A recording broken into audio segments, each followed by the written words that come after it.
on this computer. Okay, so make sure that it is recording. Okay, and I'm gonna go ahead and share my screen again, and we'll go ahead and get started.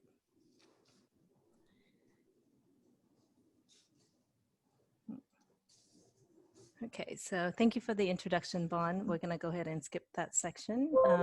Shannon, is there anything that you'd like to share before we get going? No, I just would also like to say hello and thank you for inviting us to have this opportunity to share the work that we do. We're very passionate about the work, so thank you for listening.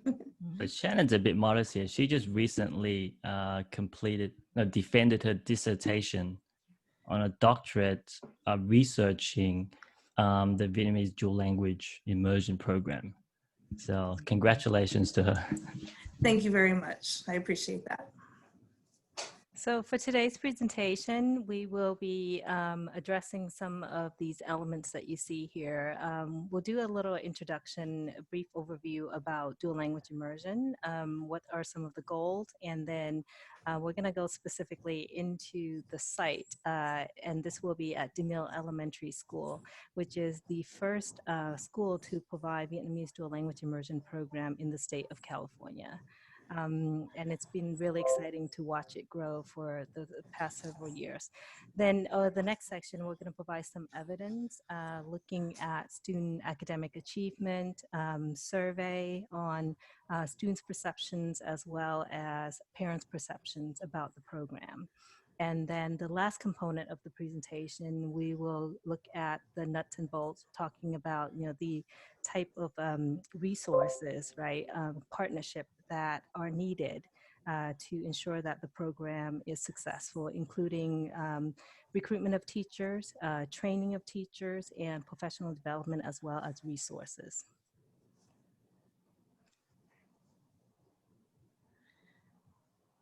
So really briefly, for those of you who are not familiar with dual language immersion, so what dual language immersion is really an integration of English speakers as well as speakers of another language in the same classroom, right? And the goal is to provide academic instructions in both of those languages. So in this case, it would be providing academic instructions in both English and Vietnamese. Overarching goals of the dual immersion typically include bilingualism and biliteracy, and there is a distinction between bilingualism versus biliteracy, right? So one can identify and say that they are bilingual, but not necessarily biliterate. So what that means is one can communicate, right? Formally, right? Informally, not necessarily having the proficiency in reading, writing, right, oral language communication. So the goal of DLI is to be able to achieve biliteracy. And in this case, it would be biliteracy in both English and Vietnamese. Second goal is the academic achievement of the students. Increase family involvement, and then connecting to the local community assets. We don't look at this as a deficit model. This is not necessarily a heritage preservation language program. This is really looking at what are some of the programmatic features that are effective in improving student learning outcomes, right? And these outcomes are measured in English language proficiency, in mathematics, right? In some of these content areas. The other goal is certainly looking at cultural proficiency, global citizenship, and all of the above are really representative of the 21st century skills. Shannon, later on in the presentation, is going to touch on a little bit about the seal of biliteracy, so I'm going to go ahead and skip that for now. Go ahead, Shannon. Okay, so I am the proud principal at DeMille Elementary School. We started our program in 2015, and those are some of our kiddos there. And I think if actually we go ahead to the next slide, I can start talking about it. So this slide makes me smile. Every day is Ao Dai Day. This picture was taken at the end of our first year, and that is my first Aoyai. I went to Little Saigon and had it made, but I am now the proud owner of 7 Aoyai. So I really could wear an Aoyai every day. So that's just my little story.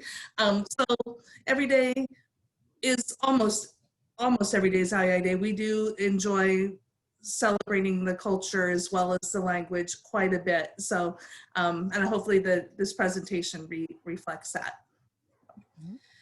Okay, so I'll go back a little bit about, no, the slide's fine. So DeMille Elementary is located in Westminster, California, which is very close to an area we refer to as Little Saigon. And it has the largest population of Vietnamese persons living here outside of Vietnam. And that's a really important piece to consider in why we offer Vietnamese dual language immersion. It has been something that the school board has wanted for some time, but it's also something that our community has wanted for some time. And so it finally came into reality in 2015. So you can see this slide represents the number of Vietnamese bilingual schools and the percentage of people with Vietnamese ancestry. You can see that Orange County has a very large Vietnamese population, and there are now 3 Vietnamese dual language schools. And then Santa Clara County and San Jose, they have 1 program. And Victoria, Melbourne, that's in your neck of the woods. You can see how that correlates the number of Vietnamese and the number of programs. And then Seattle, Washington, and Texas, and Dallas, Texas as well, and then Oregon. And I don't know if Dr. Tran, if you wanted to say anything more about the different programs because you have worked with them. Yeah, so we have seen a huge growth in the number of Vietnamese dual language immersion programs that are offered throughout the country, just relatively, over the past 5 or 6 years or so.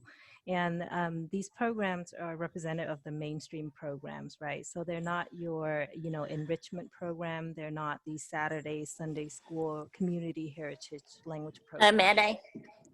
But rather these are our mainstream programs. And I imagine that the numbers will continue to grow over the next few years or so. Yeah, we've actually had many of these groups have come to visit us, and we've visited them. So we're establishing this nice network of dual language immersion programs, even though they're far and wide, but pulling together our resources and building a network amongst all of us.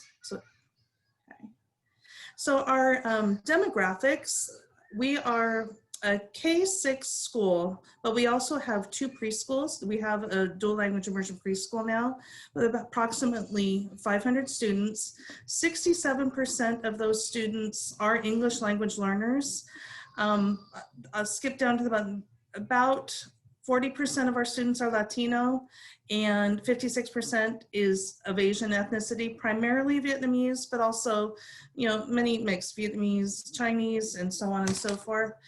And then 82% of our students are from low-income households as well, receiving free and reduced lunch. So we're considered a Title I school. We receive federal funding, but this is representative of, it's not an all-white school. It's pretty much Asian and Latino for the most part.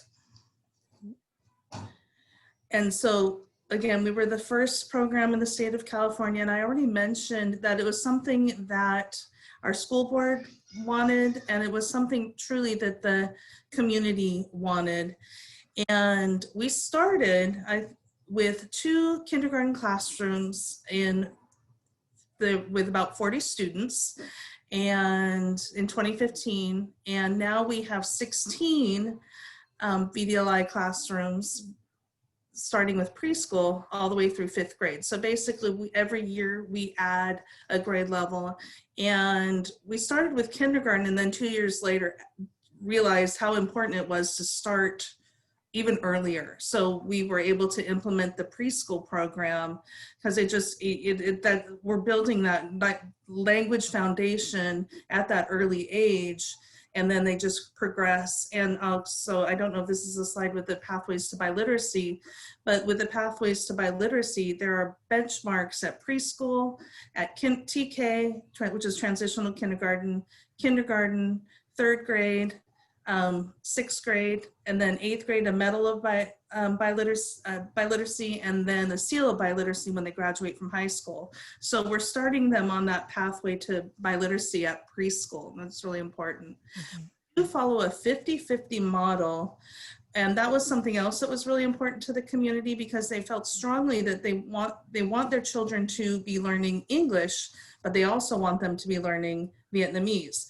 So having half of the day in English and half of the day in Vietnamese was very, very important. We have one teacher teaching the English portion and one teacher teaching the Vietnamese portion, and then the kids switch. So they have a really good language model with the Vietnamese and the English. And Dr. Tran will be talking a little bit more about how we prepare our Vietnamese teachers later in the presentation.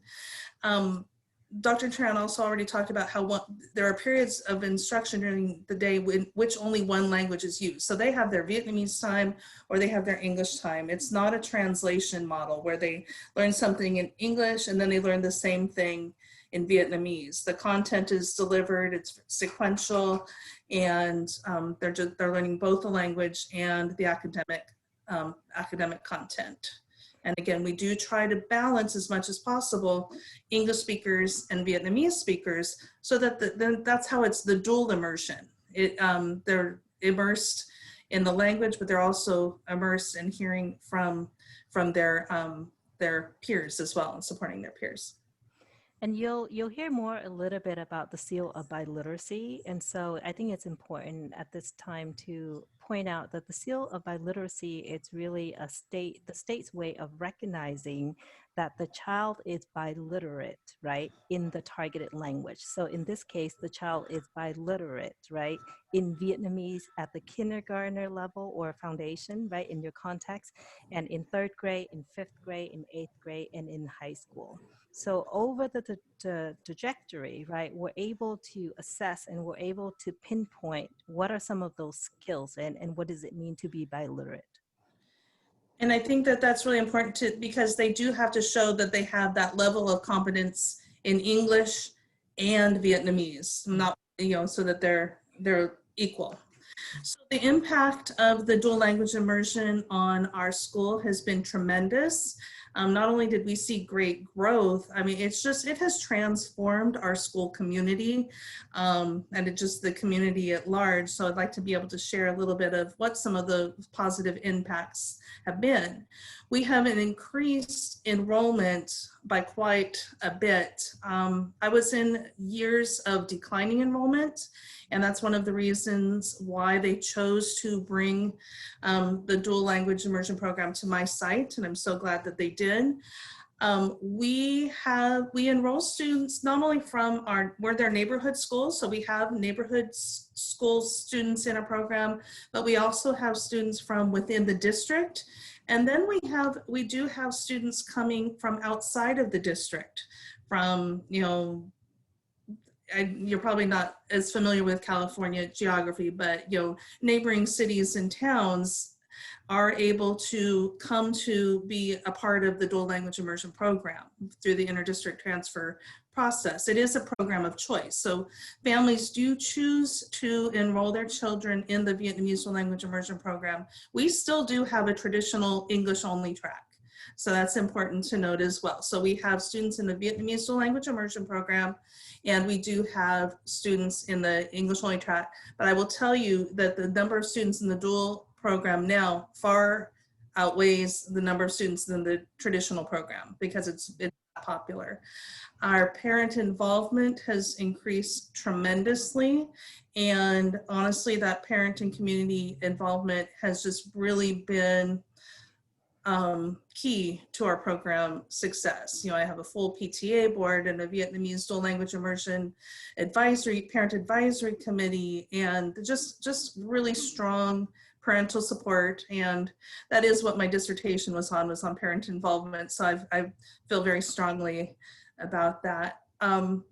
We have built strong partnerships, not only with our parents, but the local community and the local universities, and even, as we mentioned, the neighboring school districts. And that has been just the reciprocal relationships that we've established have also been really important to supporting our program. And probably the most exciting is that the students really are showing competency and achievement in reading and writing, listening, speaking in both languages. You know, those have been the goals of the program, and we are seeing their success. And the students have many opportunities to participate in school-wide and community events. And actually, it was a parent group, I haven't mentioned this before, a parent group that started our Vietnamese culture club. We have a faculty advisor, but you know, and we have performed at the library and school boards and the TET festival in Orange County. So just lots of opportunities to be involved in the community and having the community be involved with us. So our students, as I mentioned, are in the dual language immersion program, are achieving very, very well. They took the first cohort took the standardized test, the state standardized test in English, language arts, and math in, it was actually 2018. We didn't take the test because of COVID in 2019.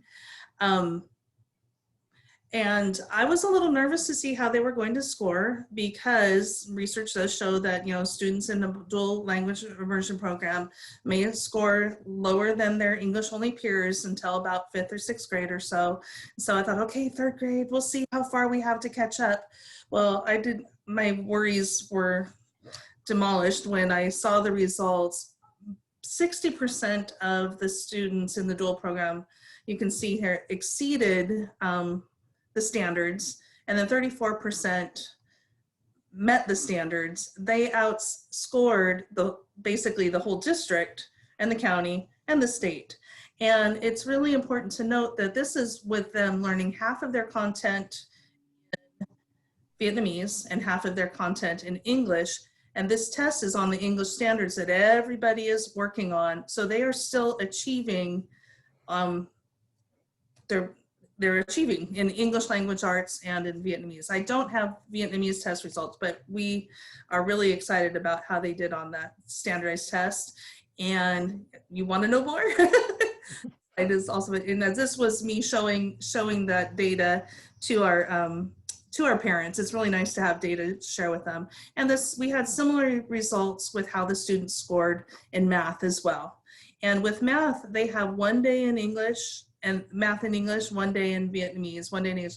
And so they're getting math instruction in both languages as well, building that academic vocabulary in both languages. And they're learning, obviously they're learning the concepts, and that's ultimately what we want to see. So the students in dual are doing extremely well, and at least this cohort outperforming our entire state, and we like that.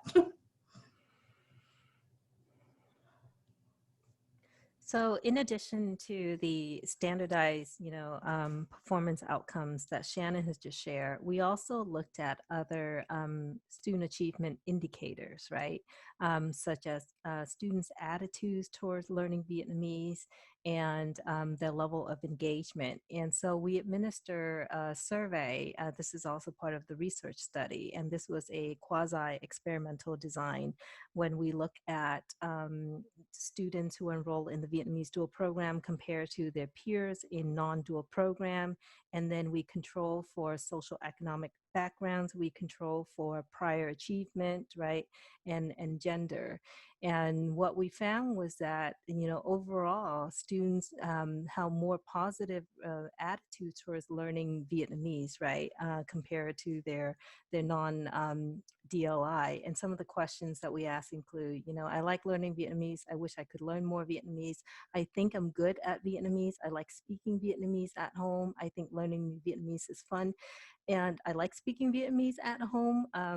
So the set of questions are important because I think they address the parents' concerns, right? And some of the parents' concerns are, yeah, I think it's a good idea, but I don't know whether my children will like learning Vietnamese at school, right? They're used to learning English, right?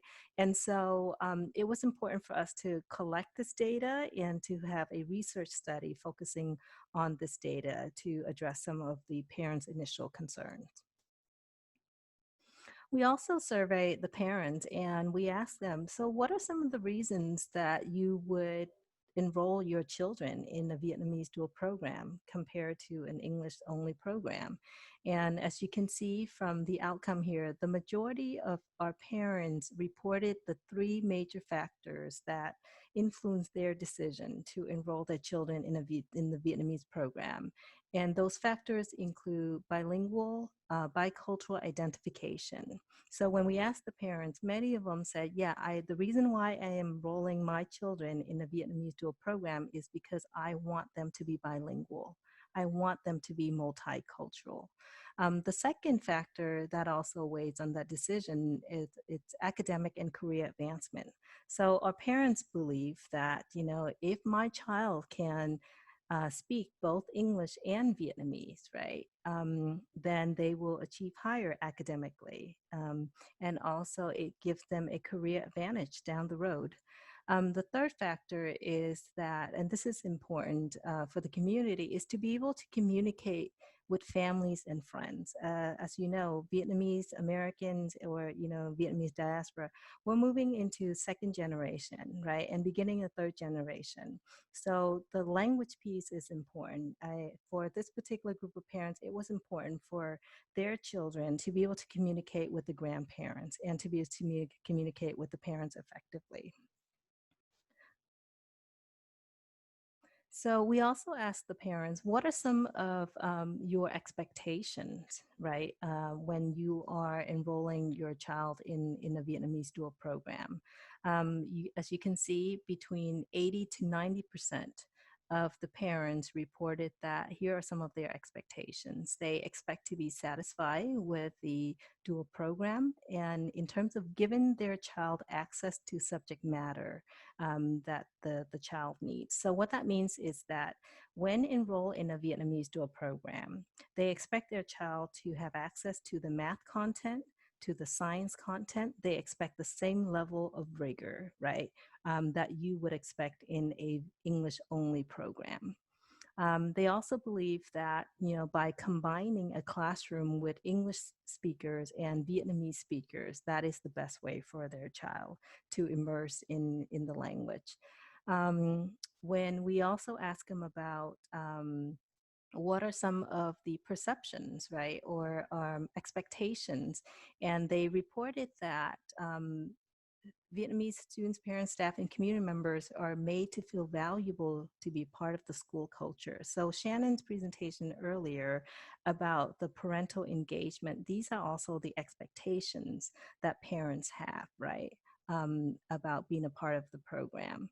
And they encourage their child to speak Vietnamese outside of school, which is really important because this is, learning Vietnamese is not solely the responsibility of the school, right? This is the shared responsibility. So they took that on to themselves.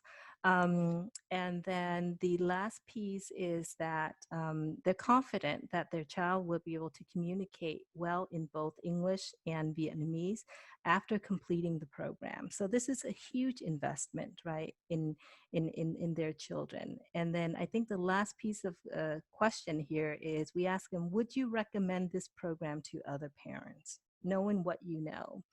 And as you can see, right, 85% of the parents, 86% of the parents said that yes, they would recommend the parent. So just to have some I guess, data on parental perceptions on the program. And just I'm gonna chime in on there a little bit. Yeah. So there's an industry benchmark called Promoter Score that you can calculate off that question. And just to give you a sense, like this is a Net Promoter Score of 81, and like a product like Netflix or Apple has a Net Promoter Score in the low 60s. And I think generally in education it's about the 70. Mhm. Thank you for that context, Brandon.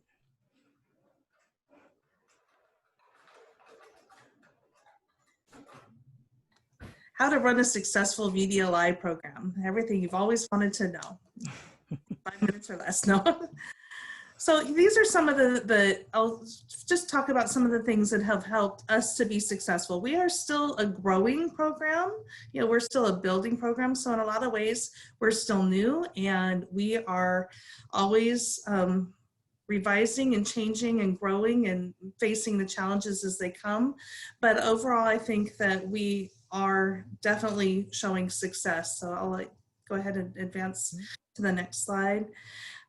It is impossible to do this on my own. You know, there's no way I could have a successful program if I just came to work one day and said, I want to have a Vietnamese dual language immersion program. It really does take a village. It starts with just the district leadership, honestly. When the district had a vision to have a dual language immersion program, the board of trustees was on board and really advocated for it. We had the support, and we have the support of our district leadership, and including just the different offices to help build the program. We have had an office of language acquisition. Now it's the school specialty programs that kind of help to give that the district guidance at the district level, but that support, you know, and they hired an instructional support specialist, because we've already, we've mentioned we will mention resources are a challenge. And so we do have a teacher, she's actually a teacher who helps us with, you know, curriculum and things like that. We had a task force, and that still meets, but in the preparation for the dual program, a task force was formed to make all the sound decisions about model, staffing, curriculum, all of those things. And then you do need to have a site administrator that believes in dual language and is passionate about the program. And I could talk to you all day, but I'm sure you don't want to hear that. But no, believing in the program is really important. And then also having the teachers, dedicated, passionate teachers, and obviously the parents, they are a key component. And then the students, of course. And I think that the Dr. Tran's research that she just shared with you speaks to that, how the students and the parents feel. And I will tell you that they've also surveyed the teachers as well. So that's for a different presentation on another day. But it does take a village. Well, I might just pause you there one sec for our audience. When you see the term Westminster School District, you can think of the equivalent for Footscray Prime being, say, the Victorian Department of Education. The school and how school funding and administration works in the US is a bit different. It's not done really at the state level. The school districts, which probably cover an area the same as like a local council in Melbourne, they have total and complete control over all local school matters. They can raise taxes subject to a vote. They can even issue bonds subject to a vote. So it's an incredible amount of local control and power that's embedded in this local school districts. Thank you, Brandon, for making that connection. And so we have part of the village that helps us to be successful are our community and university partnerships as well. We partner with the language and culture schools, with CABE, with all the local universities, the Department of Education, ATDLE. So we are always seeking, seeking resources and seeking that professional development. And working together. So that this slide represents the different organizations that support our program, and we support them as well. And then some of our community partners, you can see like the Vietnamese American Chamber of Commerce. We had a textbook committee. We have worked hard at the district and state level to get permission to translate curriculum, because that has been one of our challenges. And then we've also already mentioned that we do partner with some of our other Vietnamese dual language immersion schools. When we were preparing to roll this out, a team from Westminster went up to Washington and visited their program. And then now they come down and participate in professional development at Cal State Fullerton. So since there are so few Vietnamese dual language immersion programs in the United States, it's still, I think it's 10 now, that's still a few. So we do try to, pull our resources and work together as much as possible. And some of the things that are probably unique to our dual language immersion program, and this is how we have really worked to get parent and student and community buy-in. We put a lot of effort into promoting the program. You'll see some pictures later, putting flyers on cars. We don't have to do that quite as much now, because now it's more of a word of mouth, but we do commitment nights where we ask families to commit to our program. We do parent workshops, so it's not only to teach our non-English, our non-Vietnamese speaking parents some Vietnamese, but also to support the parents. And then we like to have fun. We do family nights, we have a family picnic. And then with the Pathways to Biliteracy, we like to make a big deal out of that as well and hold recognition nights, because we want to show that the students are on this pathway to becoming biliterate. We do recognize that in preschool, they're not going to be fully biliterate, but have they met that certain criteria at that point in time? And then this nice big ribbon, and we have pretty big celebrations, and they get a certificate, and we want to celebrate their hard work and dedication. We also want to recognize the parents and their hard work and dedication to the program. So we do that every year, but the Pathways recognition only happens during those preschool, transitional kindergarten, third grade, 6th grade, 8th grade, and then the high school graduation. We have our own TET celebration here at school, but then we also participate in city and even the county TET celebrations, performing and speaking and whatnot. We do school tours. That is part of how we promote in person, where we give our families the opportunity to see dual language in action. And I think the proof is in the pudding. When you go into those Vietnamese classrooms and you hear those kids speaking Vietnamese, and the teacher's only speaking Vietnamese, and the kids are engaged, and same thing in the English, and they're engaged, it's really quite something to see. And yes, we've been on local television promoting our program, and talking about dual language. And I like this picture a lot, because actually the person who is the host of this television program is one of our parents, and we have a district representative here, and we have 2 other parents and one of our teachers. So I think this picture really, this was a great choice, because it really indicates and conveys that it's the village, it's parents, it's our community, it's our district leadership. So we all work together. And here's some examples of the promotional materials we've used. We've actually revised our brochure, so it's much more colorful and exciting now, and I'd be happy to share that with you all. And when we first started, our former executive director of the Office of Language Acquisition, Renee Bryant, really did go to Little Saigon and flyered cars and everywhere and everything. We went to the city TET celebrations and shared our information and got the word out. And so this is just a photo of some of the different our community partners and just some of the involvement and things that we have done. in the community and what the community has done for us as well. So time check, we're at 4:40 p.m. Okay, thank you. So maybe I can spend 3 to 5 minutes or so, 3 to 5 minutes on recruitment of dual immersion teachers. So No, one of, you got still got 20 minutes. It's fine. I think this is an important part of the presentation. So okay, it's recruitment is very important. So it's for Footscray primaries. People don't have the context. You know, okay. the one of the reasons for stated reasons for axing the program has been around recruitment. So you know, the more you can illuminate on how the mill recruits, the better. So we have multiple strategies for recruitment. And the goal is, to provide a program with rigor, right, with standards, right? And so questions like, how are you recruiting your teachers? What training do they receive, right? What instructional material and resources do you use?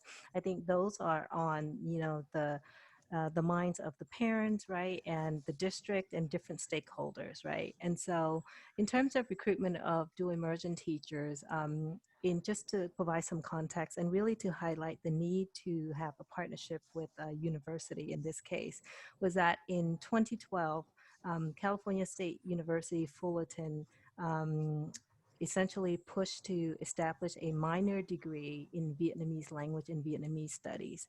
And this was really a huge accomplishment.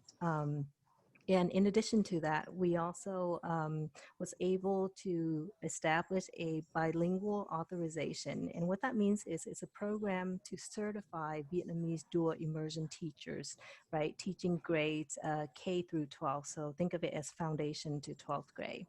And then in addition to that, we also established a Vietnamese world language pathway, allowing us to certify teachers in the state to teach world language or a foreign language, right? You may hear the term in, what is it, Lote or Lotus? As an equivalent, right, in 6th grade and 12th grade. So these are really the foundation that we needed to develop, right, before we can bring in 2015, right, to start the first Vietnamese dual program in the state. And what this does is that it allows us to provide a pipeline, right, to train our teachers. In terms of the selection criteria for our dual immersion teachers, certainly we look at their prior academic achievement, their subject matter competency. That is really important, right? So we got to make sure, and when I say we, it's really because we are approved by the state, right? The state had a set of standards, right, and assessment that all of these teachers would have to meet. So the subject matter competency, looking at their ability to speak, right, to read, to write, and essentially to be a proficiency in teaching the language.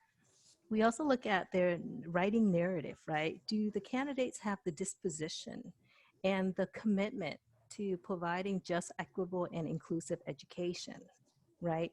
And also the willingness, right, to be flexible and to be innovative and to be creative. All of the wonderful things that we know a good teacher, right, would have. But certainly the commitment to just, equitable, and inclusive education was a huge piece that we were looking for. Faculty recommendation letters, right, to speak to the writing narrative. And also recently, it's really the ethnic studies course, right, to learn more about the different ethnic groups.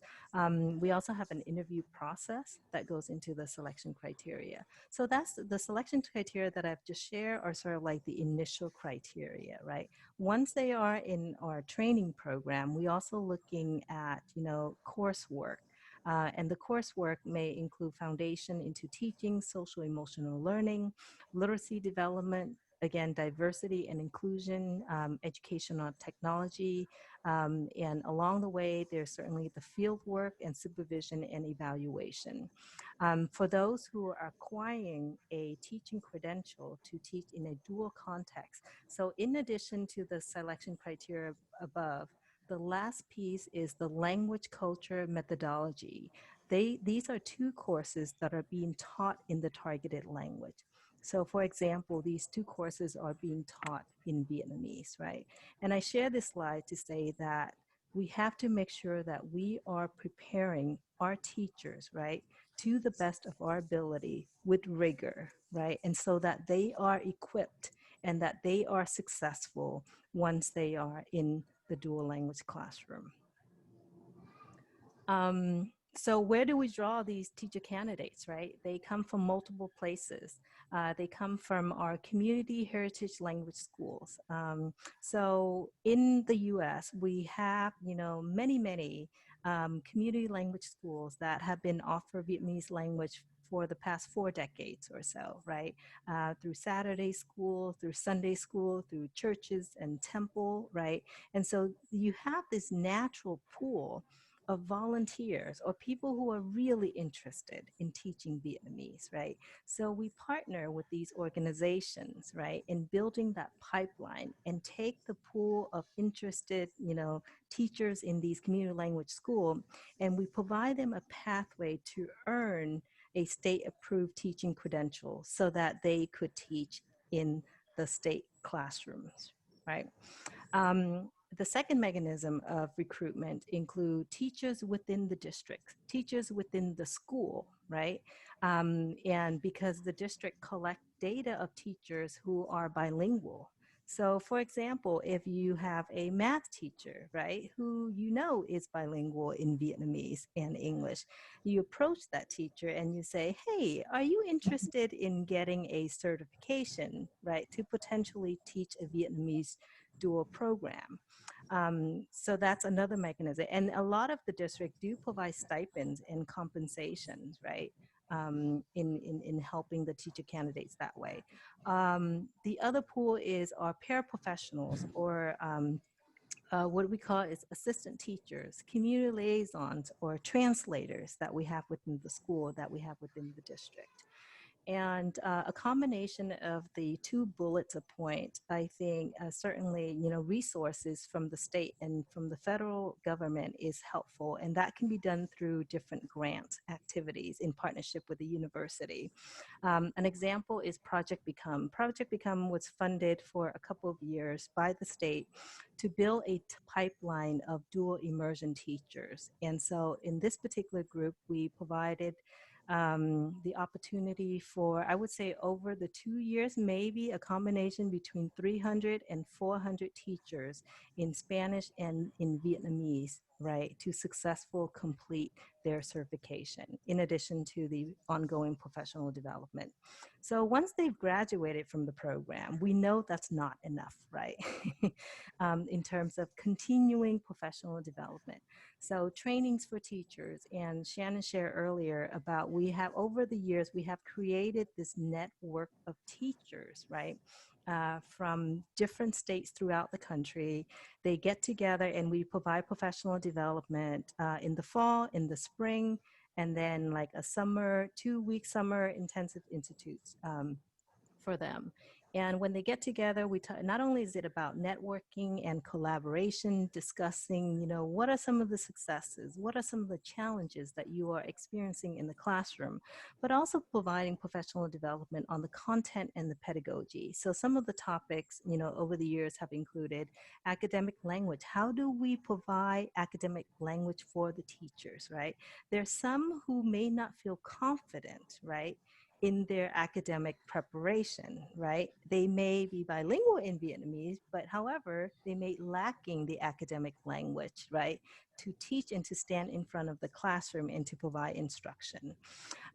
Language development, knowing, the natural progression of language development in the context of Vietnamese. What does that look like? Student engagement, how do we increase oral language production in the classroom? And then also looking at what are some of the other effective instructional strategies, right, in the context of dual language immersion. Authentic assessments, right, that's another topic. And then the last piece is how do we engage our parents and our community in this process and looking at accessing their funds of knowledge, right, and bringing that into the classroom. In addition to that, so the National Resource Center for Asian Languages is a center that is housed at Cal State Fullerton, in which I direct. So we also provide and develop instructional resources to the community, right, and to the parents at large.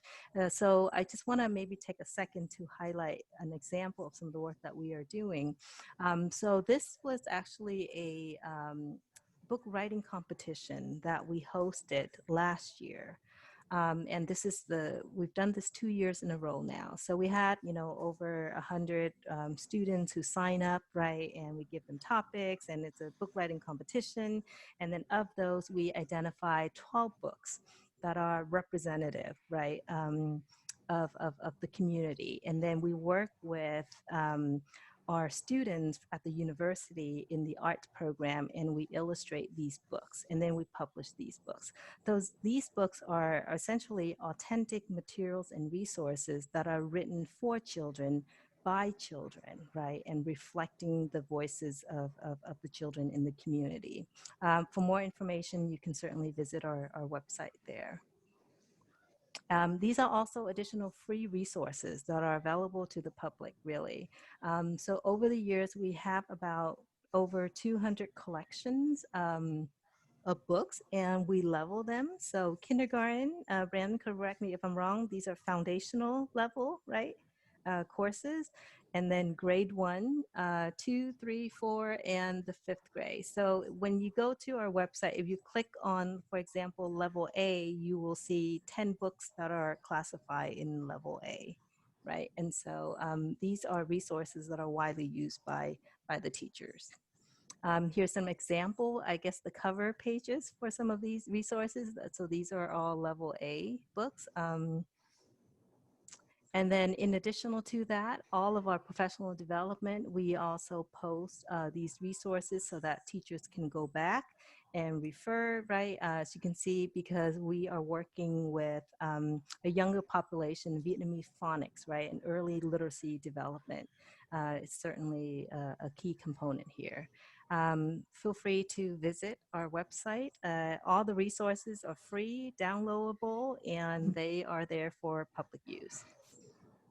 So I think that sums up our formal presentation. Awesome. Did I miss anything, Shannon? I don't think so. Okay. Okay, great. We've got 7 minutes left. Do you want to make also, Natalie, the offer, right?